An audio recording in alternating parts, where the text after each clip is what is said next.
It's pretty exciting. The Guam Election Commission, our staffers, tried to go back and look how many people picked up, this early in the game.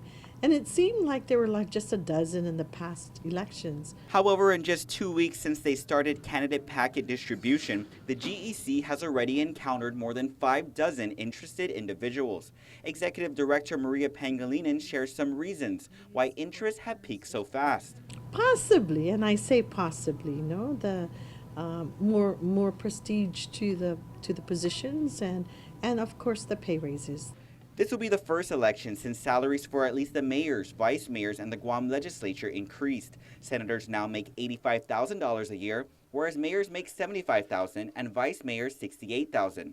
We should note the congressional delegate makes $174,000 annually, and the public auditor earns $110,000 a year.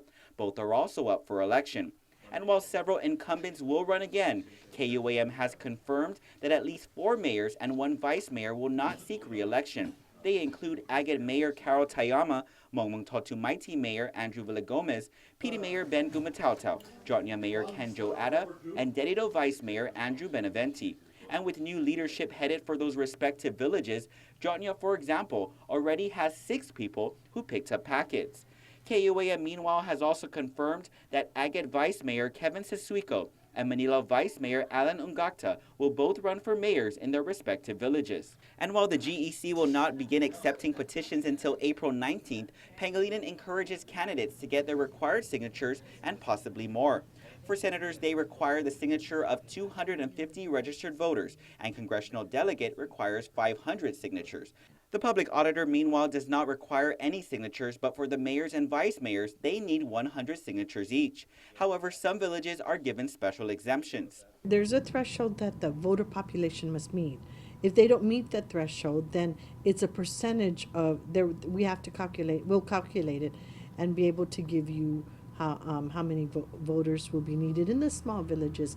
Pursuant to Guam Code, districts that did not meet more than 1,000 votes cast in the prior general election will not necessarily have to meet the 100 signature requirement. These villages include Hagåtña, Asanmaina, Piti, Umatec, and Maritso. Pangilinan reminds signers that they may sign no more than the seats available per office. But still, we highly recommend and advise potential candidates to submit more than the number of signatures required. For a complete rundown of all the requirements to run for office, you can read the GEC Candidate Handbook at gec.guam.gov or attend the GEC's candidate seminars on Tuesday and Wednesdays. Reporting for Guam's News Network, I'm Ken Quintaniza.